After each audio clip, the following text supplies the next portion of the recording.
Now, today's webinar is Combined Vision and Hearing Loss in the CLSA, Prevalence, Severity, and Relationship to Cognitive and Social Variables. Let me introduce our speaker, Dr. Walter Wittich.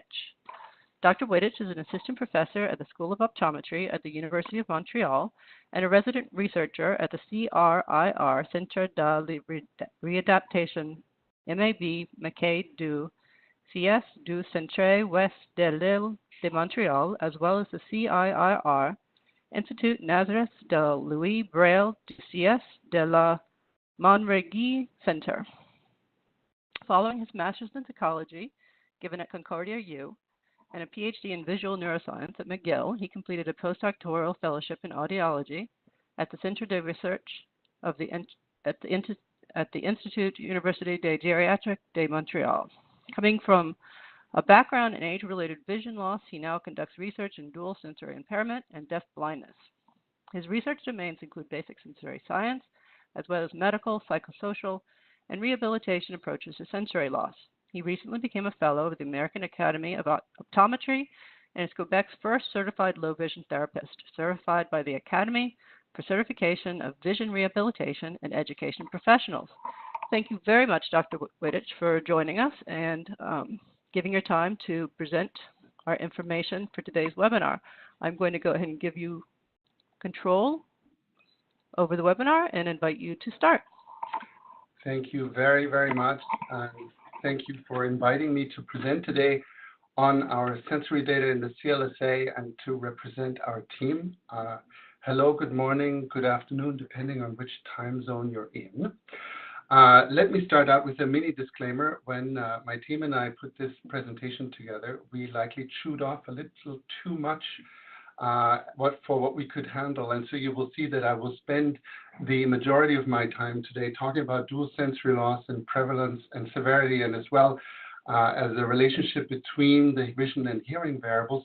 I will give you a mini touch on some of our cognitive findings, but I believe we will run out of time to cover social variables. So just as a mini disclaimer as we go along. I also want to quickly appreciate all the people that give us money for the things we do, and to have a mini disclosure that I have no conflicts of interest that are related to today's presentation. Now, always a good starting point specifically to our project here to appreciate the funding that we received specifically from the Canadian Institutes of Health Research through a Catalyst grant that was supplemented by the Quebec Research for Network for Research in Aging. I also would like to appreciate the infrastructure and support that we have through the Canadian Consortium on Neurodegeneration and Aging, specifically within Team 17, which looks at interventions at the sensory cognitive interface, and that is because all our team members for this project are also members of Team 17 in the CCNA. We, of course, appreciate the CLSA funding itself for conducting the CLA study itself.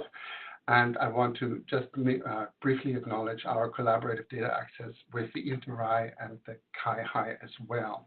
Hi, Walter. I'm just going to interrupt because I don't believe you're sharing your presentation yet. Oh, look at that. So let me get out of here. I've been talking about all sorts of, I've been sharing, but I'm not sure what it is I'm not clicking to share. Oh, I see. So if you go to share and then my screen. Yes. Of course, it would be useful to share my screen. There you go. Great. Thank you so much. This here is, of course, the excellent slide that you were unable to see before, but it summarizes everything I just told you about our data access and funding support. Now, to give you a mini introduction to Team 17, here is a brief overview of the members that are all interested in various aspects of sensory cognitive aging. And I want to give a specific shout out today to Annie Hemmelainen, who is our postdoctoral fellow who conducted the large majority of the work that I will be presenting today. And I also want to give a shout out to Paul Mick, who is the epidemiological brain on our team who has been supervising a lot of this work.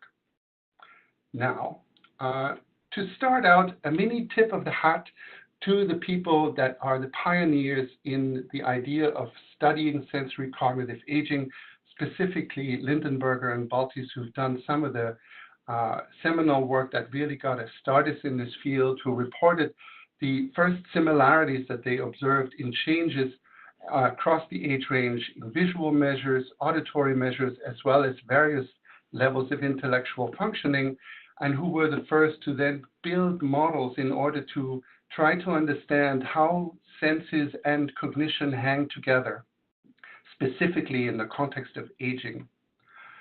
Their work has later on led to the development of various different models that are trying to explain how sensory and cognitive aging works, whether these are ideas of whether the aging process is affecting the sensory organs, which then downstream changes sensory and cognitive processing, whether this is an idea that whether there's an underlying cause here that will affect the central nervous system as a whole, which will then affect both cognitive and sensory aging. One of the theories that is still following this model today as well is the idea of frailty. And then, of course, there are also more complicated versions of looking at this. The sky is the limit for trying to add different variables that may express this process of sensory and cognitive interactions, whether they go through recruitment and declines in functioning, whether they are looking at aspects of compensating for existing losses. And so these models are still alive, they're still developing, and there are quite a few other models out there as well. But I just wanted to give this sort of as a mini starting point to see where we go in sensory cognitive aging research right now. Since I'm talking about combined vision and hearing loss, I wanted to touch on a few items of vocabulary. I have to admit my preferred term is combined vision and hearing loss. However, what you will also come across is dual sensory impairment. And you will also sometimes find the term acquired deafblindness, specifically in the context of vision and hearing loss that develop during the lifespan. It turns out that the term deafblindness is actually used often as the umbrella term in a clinical environment, specifically in the context of rehabilitation, and it is considered to describe the entire spectrum, no matter what the severity, the age of onset, or the order of onset. Researchers like to be more subtle at times, or maybe more careful with their terminology, and so the phrase dual sensory impairment has made it into the literature. What might be problematic at times is that we're actually not specific about which two senses are defined by dual sensory loss, even though the understanding often is that we're talking about vision and hearing. Now, my favorite definition of dual sensory impairment or deafblindness actually comes from the American Association of the Deafblind, since it does not get stuck on some specific measurement of things, but they really want to consider the person as a whole and describe aspects of communication, the effect on access to information, social participation, employment, as well as general levels of maintenance of independence. And in that context, I also want to introduce you to the Nordic definition for those of you who have not heard of this before, because in the Nordic definition, one key element is that deafblindness itself is considered a distinct disability, separate from just adding vision to hearing loss. The reason this is done is that there's a very interesting breaking point, since these two most dominant senses for us are often used to compensate for the other. People with a vision loss will rely more on their hearing. People with hearing loss depend very much on their sense of vision. What ends up happening is when the impairments arrive together, there is some interesting breaking point where this compensation breaks down, and suddenly 1 and 1 does not equal 2 anymore. So we are now looking at an impairment that is more multiplicative than it is additive. So in the context of studying aging and dual sensory impairment, we recently completed a book chapter that I recommend for those who would like to go a little bit further into this topic. There are quite a few reports now of how dual sensory loss may be linked to cognitive decline, potentially above and beyond the effects of any one of those impairments alone. It is a bit more intuitive how dual sensory loss may be linked to social isolation. There is a quote that is said to come from Helen Keller, who describes how vision loss will keep you from things and hearing loss will keep you from people.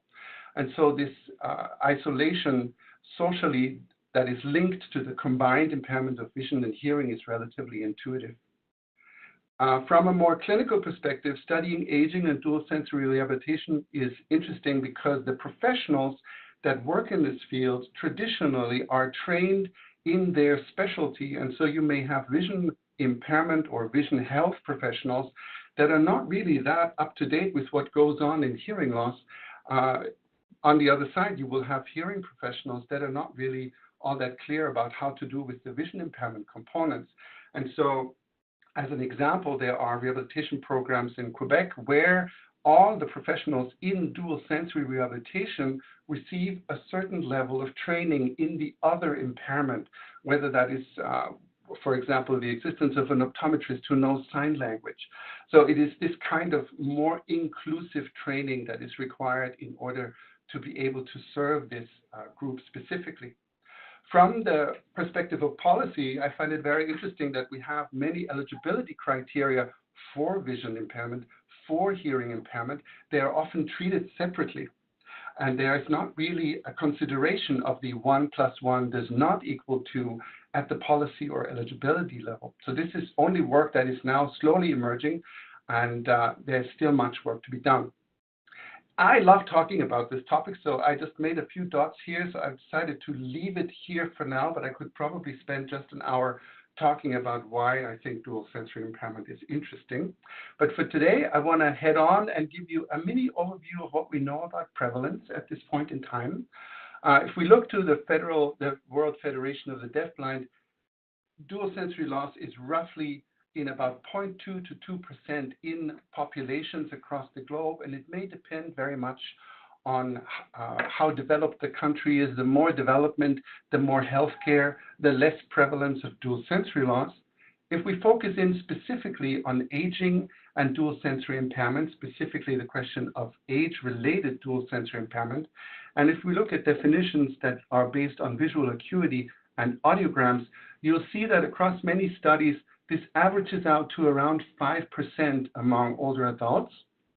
But there are some subpopulations where this prevalence is higher, whether this would be, for example, in residential care, in rural populations where access to healthcare is a little bit more difficult. Individuals with hip fractures, this value is even higher if you look at centenarians, since many of these impairments are, of course, age-related.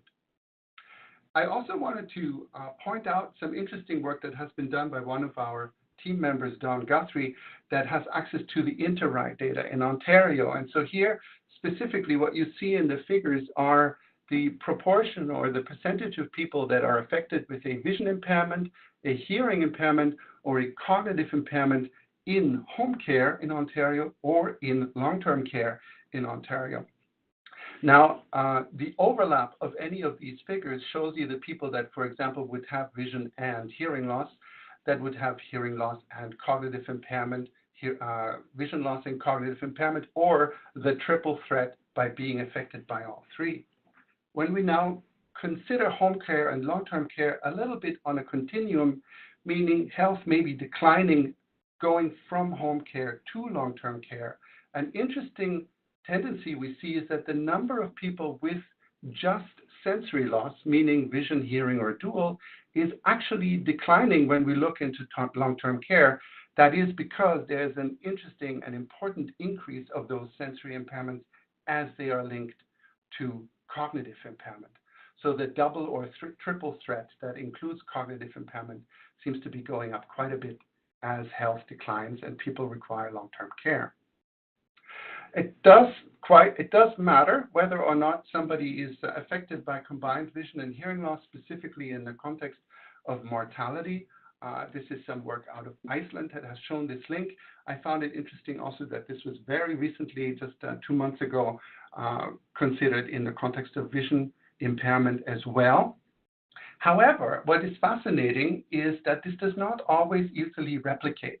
And so here's a study, for example, that after controlling for various variables, ends up indicating that only olfactory impairment stayed related to mortality. The reason I'm bringing this up here is that even though our team focusing on sensory cognitive aging is vision hearing dominant, one of the things we will need to consider are the other senses. And it turns out that the story may not just stop with vision and hearing, but considering senses like olfaction, for example, has become more common to be included in larger studies as well. Now, back to vision and hearing in the CLSA, for those of you who are not that familiar with the measurement of these variables in the CLSA, for hearing, there are performance-based measures including an audiogram, which is conducted across various frequencies. And so in such an audiogram, you would see how the frequencies of the tones increases, so the tones get higher as you go across the x-axis. And then as you go down here on the y-axis, the volume increases. And what you would basically measure is that a hearing loss of decibel 0 would indicate normal hearing. As this curve sinks lower down, you have increased hearing loss as you require more volume to hear these pure tones. This S shape actually in the figure is a very classic shape that you would see with somebody who has age-related hearing loss, where the higher frequencies are affected much earlier before the lower frequencies are affected. In addition to this, we have self-reported hearing, where people answer the question, is your hearing using a hearing aid? If you use one, excellent, very good, good, fair, or poor. And we have another interesting question, which actually focuses on difficulties following a conversation if there is background noise, such as TV, radio, or children playing, even if using a hearing aid as usual. So this is a little bit different philosophically, because hearing may actually be good under ideal conditions in an audio booth, for example, but life does not happen in an audio booth. And so this question is specifically designed to get a little bit more at the everyday functioning of these people. You will also see later on, when we talk about pure tone averages, what is done is that some of these values across the audiogram are summed up and divided, and that mean value is what we will be using. In terms of vision, people are reading an eye chart. Most people will be familiar with this. The performance on the vision chart in the CLSA is either is provided both with habitual correction, which is basically what people wear when they come to the session to data collection. And then there's also an alternative way of measuring this with pinhole, which basically solves an optical problem in case there's a problem with refraction, just for the purpose of acuity measurement. So the pinhole is the physiologically best possible acuity, whereas the habitual correction is the acuity that people live with every day. They also have a vision self-report question where we ask if your eyesight using glasses or corrective lenses, if you use them, is excellent, very good, good, fair, or poor. I'm pointing out these objective and subjective measures because one of my central messages today will be that these two things are not at all the same, and that we do want to look at them together, and that is where we're going next. Now, the lovely Ellen Freeman and her lab have already done a lot of work on the vision data, and have already, Ellen herself has given a CLSA talk about 1.5 years ago, and there have been 2 important publications that have come out of this data set. 3 things I want to highlight from this work is that specifically she's working with an acuity cutoff of 2040, which is very common in epidemiology. This is a value that is often used, and it is monocular in the better eye with pinhole correction, which basically is the optimal best vision that is possible for these people in the study. Prevalence ranged quite a bit within Canada across the different provinces, but we have an average of about 5.7% in our data set. I encourage you to look at this presentation because it's actually very, very good. It turns out there also was already a hearing presentation a little while ago, a year before Ellen, on some of the tracking cohort data, and this was done by 2 members of our team, Kathy Pecora-Fuller and Paul Mick, also with a resulting publication that you can look up to, and you can also access this presentation via YouTube directly. And you see here, for example, some of the information about how the pure tone averages were calculated and across which frequencies. I will leave that here for now because I will be speaking more about the hearing measures later on. So then, of course, we come to this important question of how do we define our vision, hearing, and dual sensory measures. And we decided to be as open-minded and inclusive and creative as we could. So it turns out since the focus of the team is very much on the functionality, the everyday life, the social experience of these individuals, we decided to prioritize the habitual correction, meaning the kind of vision that people have when they walk into the room with the glasses that they have on their face, and to do this with binocular, meaning both eyes are open, to be as close to their everyday functioning as possible. The first threshold that we're dealing with at times is 0.2 logmar, which is mild visual impairment. For those of you who are familiar with the clinical terms, this would be an acuity of 20/32 or 6/10. This usually would be an acuity that is interesting from a clinical perspective, because if somebody demonstrates with this acuity and it is not refractable, then we would investigate further.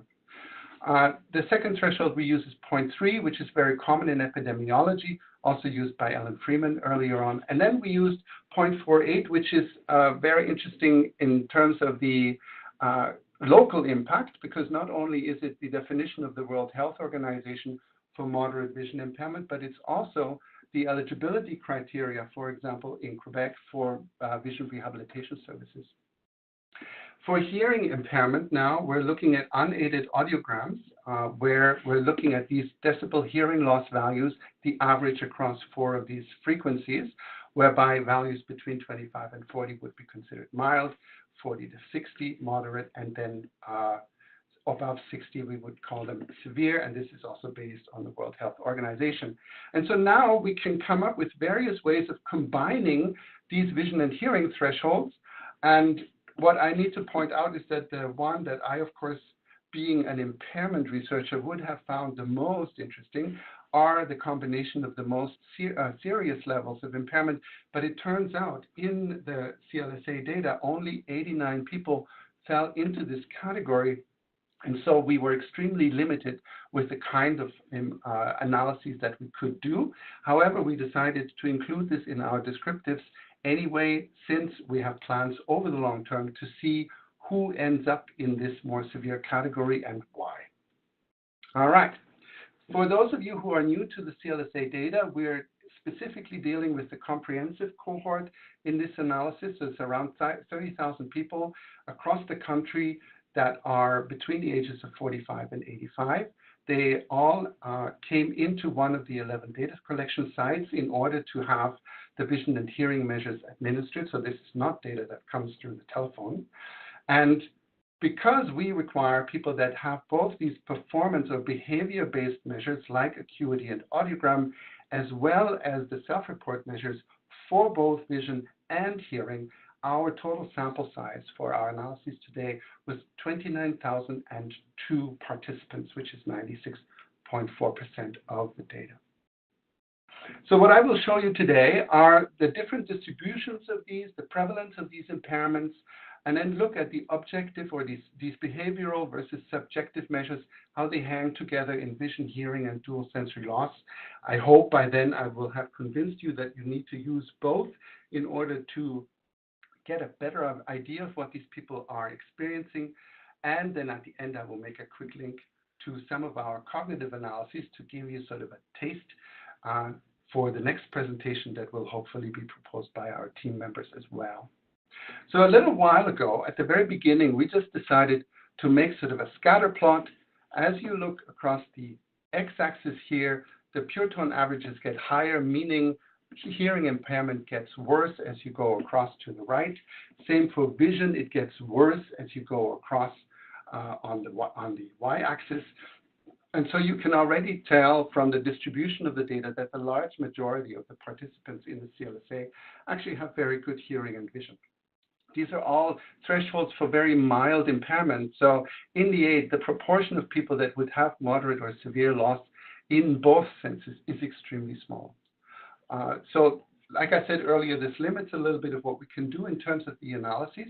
I also wanted to show you how this would compare, for example, with a population of people that are eligible and receiving dual sensory impairment rehabilitation, in this case in Montreal. So here the axes are the same, hearing loss and vision loss increase, and they are provided across the entire measurable range, whereby at the very top right, you would have classic cases of true deafblindness, people who have neither light perception nor sound perception. If we now put our CLSA data into this figure, you will see that we are really very much on the high functioning, very healthy range.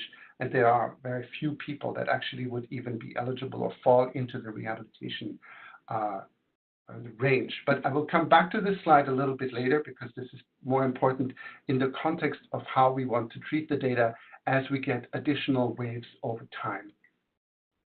So here we are in the world of prevalence to give you an idea of how the participants are distributed within the data and also how this might extrapolate to the Canadian population. So what you will see here are dashed lines that give us an actual prevalence count, and that is the left side of the axis. And you will see that this is in thousands of the population because we're using our calculation to extrapolate how many thousands of people that would be in the Canadian population overall, specifically age 45 to 85. You will have the solid lines, which give you the proportion of the population, and then we have males in blue and females in red. So you can see that if we use the milder threshold, of course, the prevalence goes up quite a bit higher than we would with the moderate. That is good news. You know, there are fewer people that have this moderate or severe impairment. You can also see how this impairment starts roughly in the 65 to 70 range. That is when the numbers really start going up.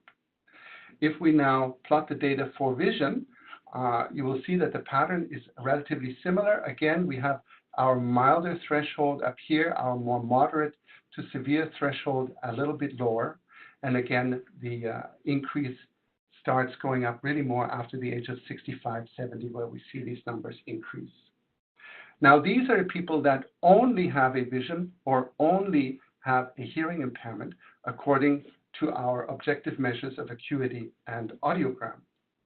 If we now put this together and look at the people that report both of these impairments, you will see that the pattern is relatively similar. However, the numbers themselves and the percentages are lower. So this population is much smaller, but otherwise, tendency and the trend is relatively the same. Again, starting at around the age of 70, these numbers really start going up. So now we were interested in how our objective and our subjective measures hang together. What you will see in these graphs here is, so we have a panel for each 10 years of age, 45 to 54, 55 to 64, 65 to 74, and then above the age of 75. And so what we're plotting here are the answers to the qualitative question we asked. Is your eyesight, in this case, using glasses excellent, very good, good, fair, or poor? Now, these answers are plotted as a function of their visual acuity in this case. And so you will see the orange line is our mild threshold, and the blue line is our moderate to severe threshold. Now, something very interesting happens. If you have normal acuity, so this is good acuity according to our standards, negative numbers actually mean that you have acuity that is a little better than 20/20. You will see that there are people that fall into the normal acuity range in all age groups who tell us that their vision is fair or poor or non-existent. However, on their acuity measures, they're doing quite well. This happens in all age groups, even though this happens less in the oldest group. Now, the flip side to this is that we have people who, according to our objective measures, fall above the blue line. So these are people that really have acuities that are, not so great. However, when we ask them, how's your vision? They tell us that their vision is excellent, very good, or good. Now, this is less likely to happen in the younger crowd. This is more likely to happen in the older crowd. And I will come back to this a little bit later because this finding appears in different contexts. When we now look at the hearing story, of course, the graph is constructed the same way. We have our 4 groups of participants. Here we're looking at the question of, is your hearing using a hearing aid? If you use one, excellent, very good, good, fair, or poor. And now what we're plotting on the y-axis are their pure tone averages where again, a hearing loss of 0 would indicate normal hearing. Negative numbers are actually better than normal. Here's our cutoff for the mild and our cutoff for the moderate to severe hearing loss. And something similar happens. If we look at people that fall into the normal audiogram range, you can get any answer on their perception of their hearing loss. And so it turns out that in the younger group, this is rather prevalent all over the 5 possibilities. You'll see that the trend in the oldest group goes in the direction that we would expect, that people whose audiograms is poorer would also perceive it as poorer. But in the younger 45 to 65 group, there is a lot of variability in here. If we also now turn this upside down, for those participants that perceive their hearing as poor, right, their personal perception of their hearing is poor, they can have almost any value on the audiogram that is possible. Again, we would expect that these values would generally be higher on the audiogram, and we do see that in the oldest or in the 2 oldest groups. But again, in the 2 youngest groups, the range is quite large, and it's quite interesting that our behavioral measures and our subjective reports can vary this much. So now, taking a different perspective on this entire data set, here we're looking at all 29,002 participants and whether or not they self-report a sensory impairment. And so the blue bars are the people that report no sensory impairment. That's great. We're just going to ignore that for now. It is just another way of how this data set tells us that this is a rather healthy and happy population. I'm now going to delete these blue bars and just take a closer look at the individuals that actually report some kind of vision, hearing, or dual loss. So this is the same graph, only removing people that do not report any sensory loss. The first thing that we observe is that there is a slight increase in the perceived visual impairment as we go across age groups. In this case, the age groups are divided down into chunks of 5 years. And you will see as we go up, it's an increase in the proportion of the participants in the study. We see a larger increase in perceived hearing impairment with each year. We're replicating findings that are relatively well known. So that's good to know that our people behave the way we would expect them to. We see a relatively slight increase in the report of dual sensory loss, but it is there. So now the next step is, instead of looking at all 29,000, I am really more interested in the people that have dual sensory loss. And so these are people that have both poor audiograms and poor visual acuities. There are only 1,624 of those. And the first thing that jumps out is that no matter what age group, more than half of them report no sensory loss. So a part of this might be able to be explained in this famous difference between pinhole acuity versus habitual correction, because these may be people that just cross our mild threshold for vision loss, for example. But if we would properly refract them, their acuity may actually be better. So they may not actually have the perception of their dual sensory loss, because for some proportion of these people, they actually don't have it.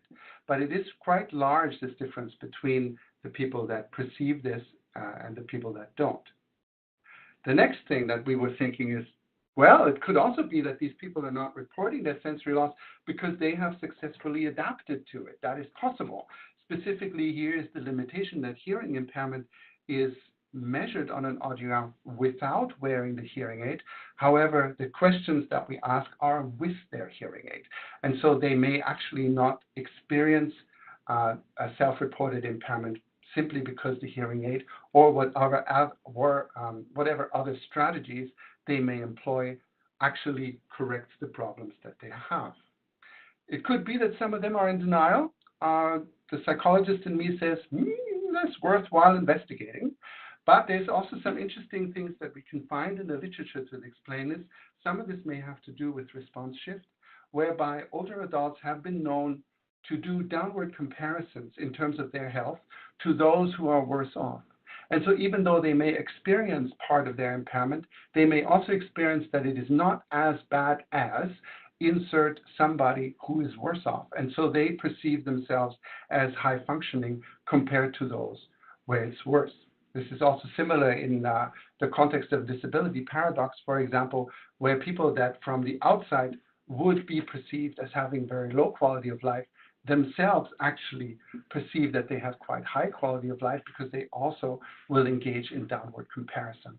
This is definitely a field that I think is worthwhile to follow further, and I'm very curious how this will develop as we have other measure waves of data as we go forward. So the same story now, viewed at from a slightly different perspective. Here again, we're looking at the proportion of people with hearing loss. Now the orange bars represent their loss according to their audiogram, and the little symbols, their responses to the questions that we ask. So the first thing we see is that both mild and moderate audiogram increases. We're just now plotting the same data in a different way. We also observed that the self-reported hearing problems increase with age, and also the trouble with hearing in noise. But it turns out that that is actually a much larger issue. So it turns out this is also reported in at least 30% of the sample in people whose audiograms are quite lovely, right? So there are no problems according to the audiogram. Now, something happens around age 60 where the audiogram percentage of people with trouble catches up with the self-report of people that have trouble hearing, but then it reverses and it reports more trouble on the audiogram than is perceived by individuals. This is similar, a point like this, somewhere around 70, 75, where this happens, where the audiogram catches up with the perceived difficulty in noise.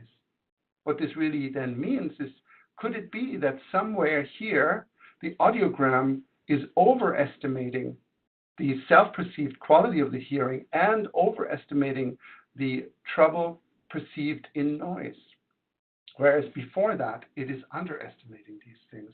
And I'm putting these estimates in quotation marks because the real question behind this is, which one is the reality that we say is over or under? And that depends very much on your perspective, whether you start out from the perspective of the person who is experiencing this, making their reality the gold standard, or whether we start from a more medical measurement model where the objective or the behavioral measure is the starting point for the impairment. If we look at the vision data, we find something very similar. Here, the orange bars are our habitual corrections, acuity, and the gray ones are the pinhole corrected acuities, so the best possible acuities optically. This is also the data that was reported by the Freeman team already. And so you will see that there is an increase again in both of these types of acuity in the prevalence. And it is the difference between those two that is refractable. So all people really would need is go get the right glasses to come down to that optimal level. And again, what we see is that there is a slight increase in self-reported visual impairment, but by far not as much as we would expect according to the acuity measures. And again, we find something odd happening at the age of 60, where the self-report and the optimal acuity sort of catch up with each other. And we then ask this question about what is over and what is underestimating. Because up till here, your refracted best possible acuity would actually underestimate the problems that are being experienced, whereas thereafter, they would overestimate. If we now focus in on the dual sensory data, so these are people that have both problems with acuity and audiogram, we see the same type of pattern. We have this exponential increase across the age groups, and then we have this mild, slow increase according to their self-report, and surprise, surprise, somewhere around 60, again, we find that breaking point where the objective measures, the behavioral measures, somehow underestimate what the perception is of the participants, whereas thereafter, they overestimate.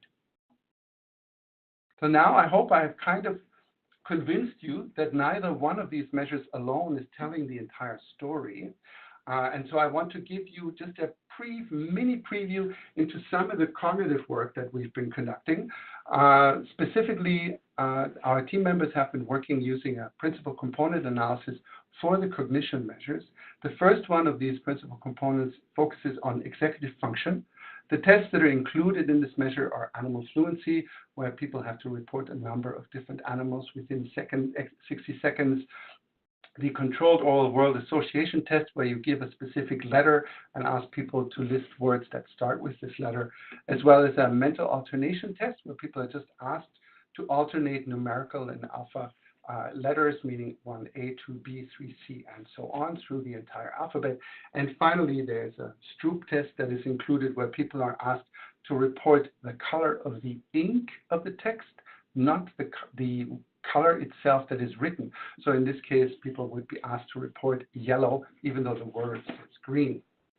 The second principal component measure that is included is the Ray Auditory Verbal Learning Test, which basically asks people to remember 15 words. They get to recall them immediately, and then they are also asked for a delayed recall after about 5 minutes. And so these measures, as well as their ratios, are included in the principal component measure for memory. So now, when we put the cognition measures in the context of the sensory measures, something interesting happens. What you have here in the vision graph on the left is you have these increasing pure tone averages for the audiogram. So as we go across to the right, the audiogram gets poorer. As we go up on the left, we have the principal component score, and up in this case is better. So what ends up happening is that we see an association between a decline of the cognitive score as the audiogram gets worse. So it seems to be that increased hearing impairment in this case is associated with a decrease in the executive function score. We see a similar pattern when we look at pinhole corrected acuity in this case here. However, this effect is not as strong. The slope of this line is not as steep, but it is present. So for the executive function component, both vision and hearing demonstrate this association with declines in the principal component score. When we now go to memory, it turns out that we find the same pattern in the hearing data. So as hearing impairment thresholds, in this case, decline, they are associated with poorer memory scores for the principal component analysis. But we do not see this change in the vision measure. This is an interesting difference between the two senses, and I think that in itself is worth a long conversation, ideally with a glass of wine, about why vision and hearing differ here. There are some theories out there that are exploring, for example, the effect of listening effort and whether that is related to difficulties in encoding information. I will leave it there for today, given time, but this is basically one of the starting points for the cognitive and social analyses that the rest of our team is conducting right now. I want to end with a few mini extrapolations of the data to the Canadian population using our very mild thresholds. Our data would indicate that for males, for example, there would be roughly 1.5 million Canadians, 45 to 85, that are affected with a mild hearing loss, 1.8 with a mild vision loss in this component, and 570,000 with both impairments. Keep in mind, these are the numbers for the mild thresholds. We see a similar pattern for females. However, we have a larger number in vision loss, 2.2, and a smaller number in hearing loss. So the hearing loss is more prevalent in men. And then another 450,000 ladies that have both impairments in this case. If we look at changes across the census data in Canada, this would indicate that we have an increase in the prevalence of sensory loss from about 8.7 to 16.9% just between 2011 and 16. And so when you look at the hearing loss and the dual loss prevalence specifically, the increase is more exponential and linear for vision. For males, we see that we are likely more to observe more hearing loss and dual sensory impairment, whereas vision loss was more prevalent in females, and that is also part of the presentation that was already given by Ellen Freeman. The strength of our project is that, of course, we have access to a large sample here and a wide age range, specifically in the context of mild sensory loss. Turns out this mild level is not that often studied, and the reason we decided to pursue this is specifically whether we will be able, in consecutive analyses over other data points, to see how predictive this mild sensory loss may be. It also turns out that most of those who have a sensory loss don't recognize, report, or experience this. Specifically, only 8% of those who have poor audiograms and acuities actually report this impairment, and this is a question that I personally want to pursue a little bit further as well. The weaknesses in our analyses are, of course, that our measures of vision and hearing are rather simplistic. They are, limited within the context of such a large study. We are not able to do that many tests. There is nothing on speech perception and noise, contrastive sensitivity, visual field size, all other things that could give us additional information. From the sensory perspective, it is actually interesting that the sample is a little bit biased because the protocol is not available, for example, in American Sign Language or Langue du Signe Quebec.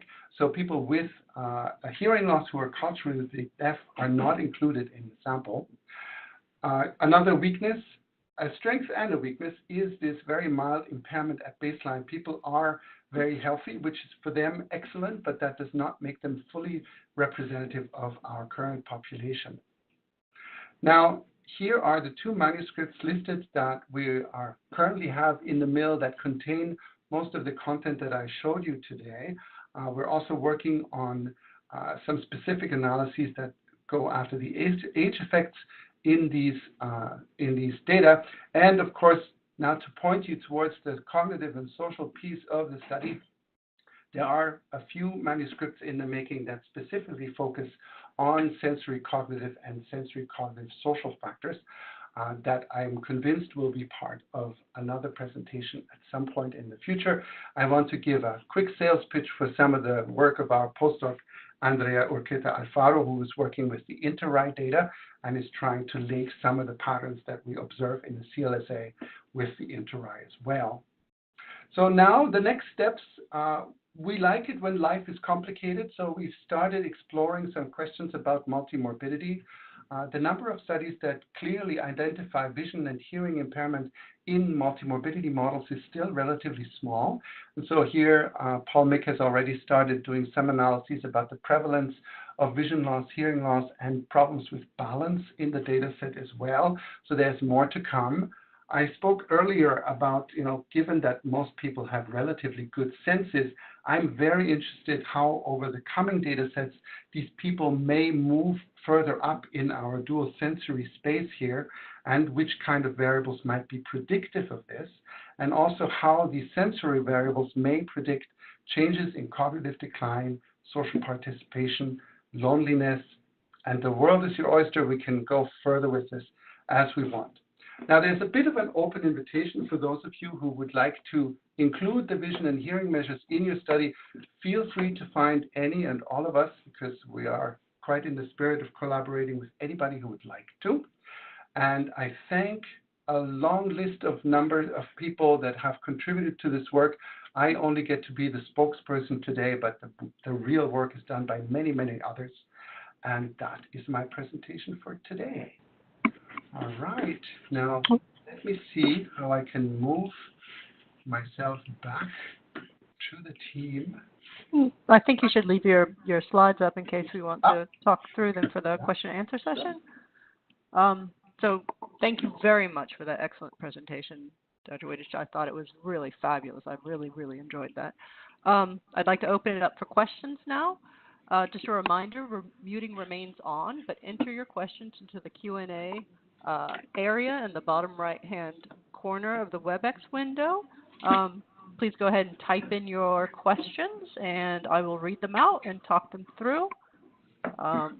So while we're waiting for people to enter a couple of questions, I guess I will ask one of my own. So at the very, very beginning, you presented 3 views of kind of the cognition sensory loss connections. Do you have your own kind of theory, or does this preliminary work begin to make you support one or the other? Or are you developing your own as you go along? Yeah, this is an excellent question, and I think that the answer to this is different from week to week.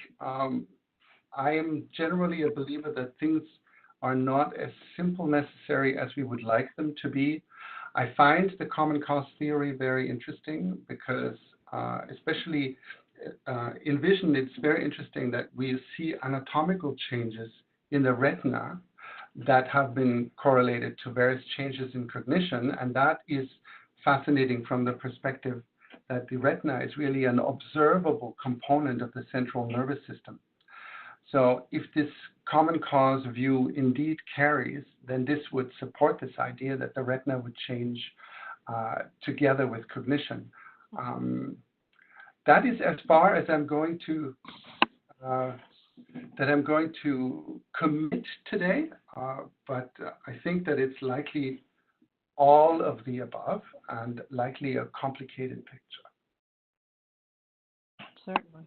And does that fit in for the memory principal component analysis, having the different connection than hearing? So this is where especially the memory component would speak against this, because then we would, of course, want to see declines in both of those. So I think that one of the questions we will need to ask here is whether different cognitive functions may have different relationships to the senses.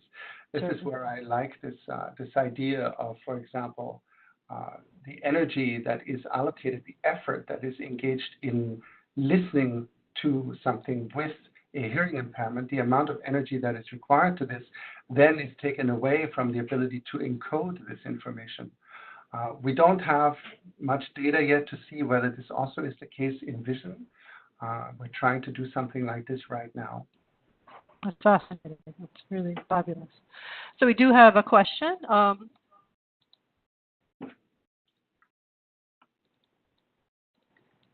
So Lawrence Martin asks, is it possible that hearing and vision difficulties are not correlated to acuity in younger participants, or really linked to other aspects of perception or processing for auditory and visual information? And Dr. Wittich, can you see the question there at the Q&A panel? So while I am screen sharing, I don't see the questions. It's interesting to ask this question whether these relationships are different in the younger than the older crowd. Now, I'm going to say by younger crowd, I'm actually going to go younger than 45 and outside of the CLSA context. Our expectation generally is in the younger population that there shouldn't really be much of a relation between vision and hearing, given that the senses are so healthy. It's really in the moment that some impairment sets on, and one of the things that I have completely ignored today is the actual cause of this hearing loss or of this vision loss. So if we go underneath and we look at conditions like glaucoma, for example, or macular degeneration that are actually attacking components of the nerve or of the retina itself, this may be a very different relationship than if we look at impairments of the cornea. Right? It is much harder to make a case for a neural decline that is linked to changes in the cornea. And so this would need a new level of subtlety in our analysis that we consider the sources of the impairment while we look at their relationships. Certainly. Well, I would like to thank you again for such a fascinating presentation. I look forward to your future work very significantly. I'm going to go ahead and do our closing here, but if you would like to stay on and we can continue to answer questions after the closing. So I'd like to remind everyone that CLSA data access request applications are ongoing. The next deadline for applications is on June 5th, so coming out very soon. Please visit the CLSA website under Data Access to review available data, further information, and details about the application process. I'd also like to remind everyone to complete their survey located under the polling option. and present here. If you have any questions or concerns that we can help you with, write us in the chat box and we can help. Also, remember that the CLSA promotes this webinar series using the hashtag CLSA webinar, and we invite you to follow us on Twitter. Finally, we will have our final presentation of the 2018-2019 CLSA webinar series on CLSA dietary data, descriptions, and examples of use, and a study of dietary consumption and cognitive performance. We'll welcome our next speakers, Dr. Nancy Press, a registered dietitian and assistant professor in the Department of Community Health Sciences in the University of Sherbrooke, and Dr. Anne-Julie Tessier, a registered dietitian in Quebec and a PhD candidate in nutrition at McGill University. Please go to our CLSA website to register for our webinar series soon and join us for this next webinar. Thank you again for attending today's presentation, and thank you so much, Dr. Wittich, for being here and sharing your work. Thank you. Thank you for having me. So we'll go back to the Q&A questions. And I don't see any other questions posted. Carol, for the next couple of minutes, if anybody wants to post questions, then we will plan on answering them and sending them out through your email link. So feel free to continue to ask questions. Yes? There is a question under the chat box. Got it. From Renu Minis, does the CLSA data have individuals with cognitive declines? And if so, how accurate is the self-reporting information on dual sensory impairment? So I should be able to see this question now, right? If I'm looking. Oh, no, I don't see it. But can you open the chat section? It's the chat window. Oh, yeah. Yeah. So CLSA does have individuals with cognitive decline. So the question would be, how accurate is the self-reporting information on dual sensory impairment? In people that have a cognitive impairment. That may be. Yeah. So what's interesting about that is that we've actually addressed this in the Inter-RAI data specifically, where we look at responses to the Montreal Cognitive Assessment, which is a screening tool for the presence of mild cognitive loss. And we do this in people where we know that they have a confirmed vision loss only, hearing loss only, or dual sensory loss only, to see whether there are differences across the ability to detect their cognitive impairment. So it turns out that the accuracy of the test itself is very, very good. Sensitivity and specificity are above 95% for the Inter-RAI measure in the context of comparing it. What's also interesting is that across all our groups, the percentage of failing the cognitive test is quite high. It's relatively equal, actually. So we're still pursuing this a little bit further. It would intuitively make sense that people who have some cognitive issues may not be as good as identifying their sensory status. Mind you, comparing that now to what I just showed you, it turns out that people in general are quite variable about this. So I do not yet have enough data to say that this is worse in case there is a cognitive change. Thank you. So Dr. Wittich, can you stay and answer a couple more questions, or we'd like to? Yes. Oh, great. That's fabulous. So Sabine Deer asks, wonderful talk, Dr. Wittich. In your talk, you mentioned the likelihood of olfaction as a sense that may play more of a role than originally thought. How can we explore this further? And I'll tack on my my question along this line as well, which is maybe even taste problems and xerostomia as a sensory deficit. Yes. So if we go back to this idea of the all-causing factor, like a theory that the frailty people, for example, also pursue, it would make complete sense that we should measure more than just vision and hearing, because some of these changes may be very subtle, especially early on. I would go way beyond olfaction at this point. I would say that we've got multiple senses. Measures of balance could be extremely important here. I would find it interesting to get measures of tactile ability, whether these are static or dynamic. because they may be indicating of some more peripheral losses, specifically early peripheral losses in the fingers, for example. So I think that somehow we have a tiger by the tail here. I think that the information that is available and measurable at the sensory level may have the potential to become a really interesting biomarker for changes in cognition. Very interesting. And the final question here from Mesa A. For the behavioral and subjective measures, you mentioned that younger people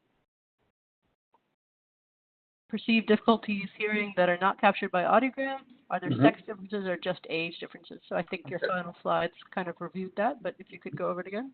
Yeah, so the sex differences that we see, that we reported about the proportion of people, the vision impairments are definitely more prevalent among women, and the dual and hearing is more prevalent with the men.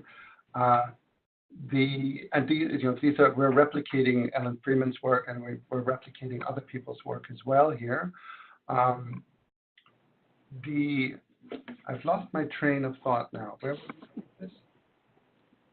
The question was about sex differences between the subjective versus objective measures. Yeah. So there are no outstanding or outrageous differences in the self-report across the sexes that were statistically significant in this case.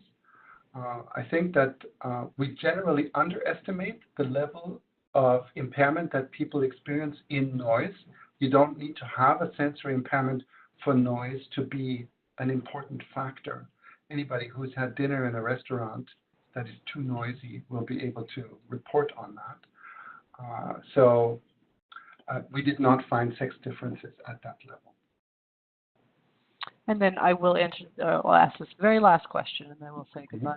From Sin Tung Lao. Can you please go back to the slide where you compared memory performance? I don't think that you're sharing your slides anymore, but maybe you could talk through it. Where you compared memory performance with visual and hearing acuity. Can you please elaborate on how the memory tests were performed? I'm curious to know if the memory tests involved more of an auditory component than a visual component. For example, listening to words stimuli rather than reading words. And I also would like to remind everybody that this recording and the webinar will be posted and sent to all attendees in the future. Yes. So the answer to this question is actually quite complicated, and I will refer people to the publication that will come out of this. But we did very specifically look at all the cognitive measures to see whether or not the predominant sense required for the test includes hearing and or vision. So for example, we would quantify the Stroop test as a visual task because the response depends on a visual component during testing. However, the Ravel, for example, the auditory verbal learning test, does not have a visual component. It depends entirely on hearing only, because people need to hear the word and encode them. So this was considered and separated whenever possible. So we have graphs that are similar to the ones that we have here that are separated by what kind of sensory capacity was necessary for doing the test. Of course, all of them require some level of hearing, but some of them required vision in addition, like this Stroop. So we will present that in much more detail. Interesting. I see the complexity there behind that question. Well, thank you again, and we really do appreciate your time and look forward to having you back to continue to talk about this subject, particularly with the longitudinal data. Thank you again. Thank you, everybody.